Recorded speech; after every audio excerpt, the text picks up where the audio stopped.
जय गजानन. मकर राशीच्या जातकांसाठी ऑगस्ट 2026 हा महिना कसा जाणार आहे, काय घडामोडी घडणार आहेत, काय अप्स अँड डाऊन आहेत या महिन्यामध्ये तुमच्यासाठी, हे आपण बघणार आहोत टॅरोद्वारे आपण गायडन्स घेणार आहोत, प्रिडिक्शन घेणार आहोत. सो या गायडन्सला, या प्रिडिक्शनला रेझोनेट होण्यासाठी पटकन तुम्ही तुमच्या इष्टदेवतेचं नाव घ्यायचं आहे आणि हो, या गायडन्सला रेझोनेट व्हायचं आहे. तर तुम्ही तुमच्या इष्टदेवतेचं नाव घ्या, मी पण माझ्या इष्टदेवतेचं नाव घेते आणि या गायडन्सला रेझोनेट आपण होऊ. सो आणि सुरुवात करू.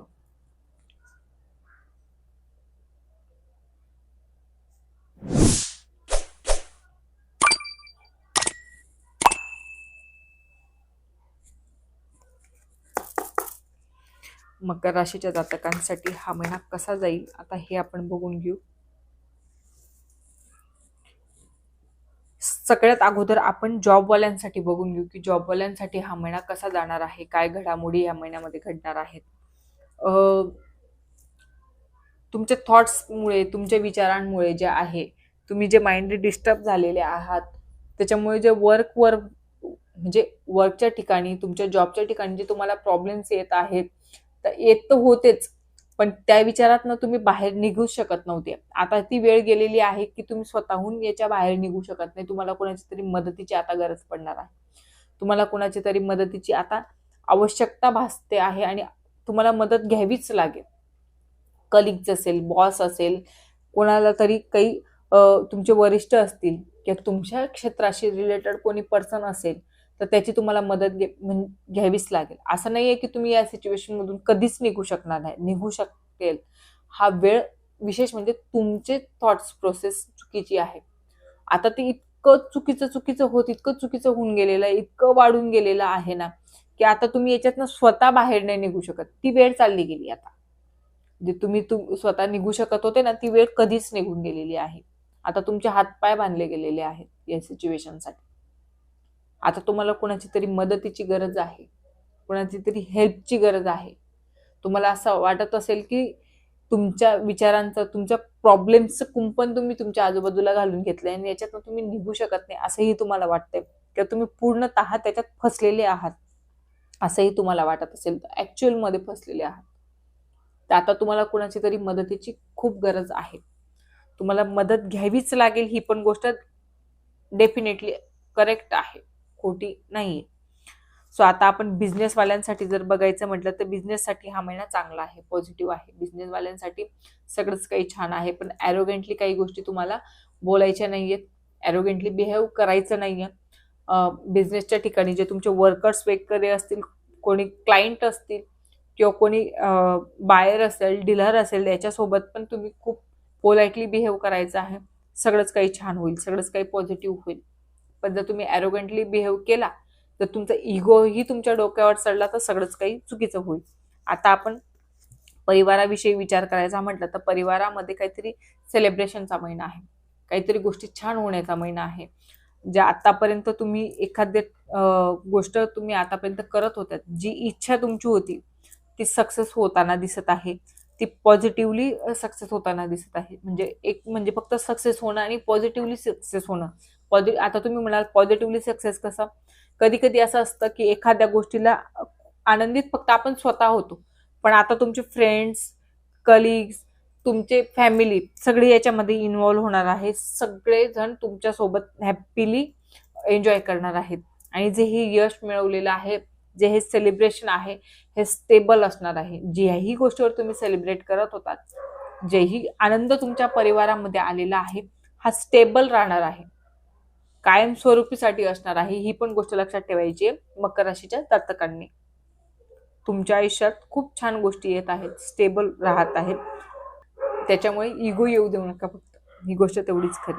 बाकी पूर्ण फॅमिली, पूर्ण फ्रेंड सर्कल सगळे तुमच्यासाठी खुश आहात, तर तुम्ही त्याच पद्धतीने खुश राहायचे सगळ्यांसोबत. सो आता आपण कपल विषयी जाणून घेऊ की कपल विषयी काय प्रॉब्लेम आहे.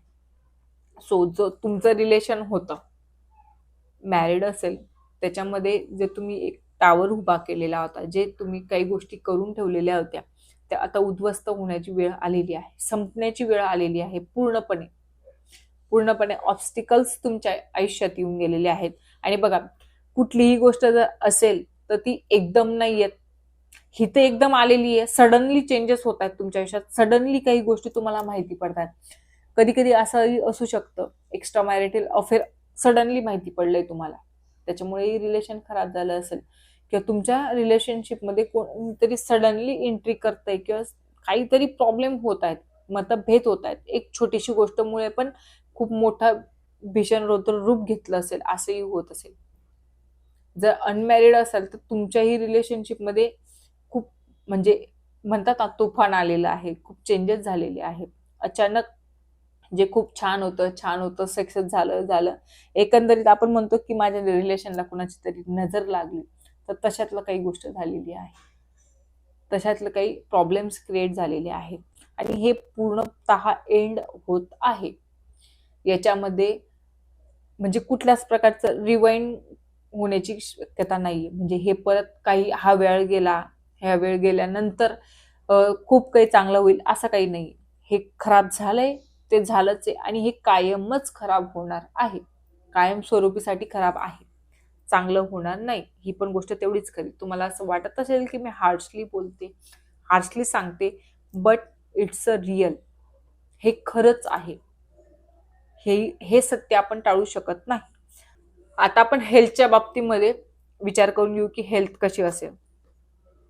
हेल्थमध्ये तुम्ही थोडेसे माइंडली डिस्टर्ब आहात, म्हणजे एक फेअर, एक म्हणजे मेंटल स्ट्रेस तुम्हाला आलेला आहे, त्याच्यामुळे तुम्हाला झोप व्यवस्थित लागत नसेल, तुम्हाला कुठल्या गोष्टी क्लिअर होण्यासाठी खूप, म्हणजे तुम्हाला आता एखादी गोष्ट तुम्ही कुणाला सांगत असाल की हो हे तुमच्यासोबत होतंय, तर तुम्हाला समोरचा व्यक्ती इरिटेड होत असेल. तुमच्याकडे स्वतःकडे नॉलेज खूप आहे, तुम्ही स्वतः तितके कॅपेबल आहात, पण तुम्हाला डॉमिनेटिंग तुमचं कॅरेक्टर सोर्स झालेलं आहे. तुम्ही म्हणजे वारंवार इन्स्ट्रक्शन जे देतायत, तर त्याच्यामुळेही लोक तुमच्यापासून लांब जात आहेत, तुम्हाला इग्नोर करतायत, आणि मग याच्यामुळे काय होतं की तुम्हाला मेंटल स्ट्रेस येतोय, याच्यामुळे तुम्हाला झोप लागत नसेल, याच्यामुळे तुम्हाला काही गोष्टी चित्त न लागणं, मन न लागणं, ज्या गोष्टी आपण म्हणतो अस्वस्थ फील होणं, या काही गोष्टी तुमच्यासोबत घडतात. जर तुम्ही लोकांच्या आयुष्यात इंटरफेअर करणारच नाही, लोकांना तुम्ही सल्ला देणारच नाही, कुठली अपेक्षा कुणाकडनं ठेवणारच नाहीत, तर तुमच्या या आयुष्यामध्ये काहीच प्रॉब्लेम येणार नाही. ही पण गोष्ट तेवढीच लक्षात ठेवायची आहे. सो आता आपण ओव्हरऑल महिना कसा जाणार आहे हे बघणार आहोत.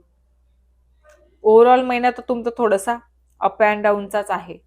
तुमचा इगोच तुम्हाला कुठे ना कुठे, तुमचा ॲरोगंटली बिहेव्हिअर्स तुम्हाला कुठे ना कुठे अनसक्सेस करणार आहे, प्रॉब्लेम क्रिएट करणार आहेत.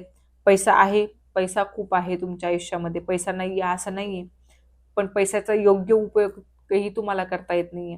तुम्ही असं बिहेव करतायत लोकांवर की जसं उपकार करतायत. तुम्ही लोकांच्या गरजा पूर्ण करू शकत नाहीये. तुमच्याकडे पैसा असूनही तुम्ही लोकांना गरजा पूर्ण करत नाहीये, त्याच्यामुळे तुम्ही कुठे ना कुठे लोकांच्या नजरेमध्ये निगेटिव्ह होत आहात, म्हणजे आहात, ऍक्च्युअलमध्ये तुमचं बिहेवियर तसंच आहे. सो जर तुम्हाला गायडन्स आवडलं असेल, रेझोनेट झालं असेल, तर आपल्या चॅनलला लाईक, शेअर, सबस्क्राईब करायला विसरू नका, आणि कमेंटमध्ये जय गजानन लिहायला विसरू नका. जय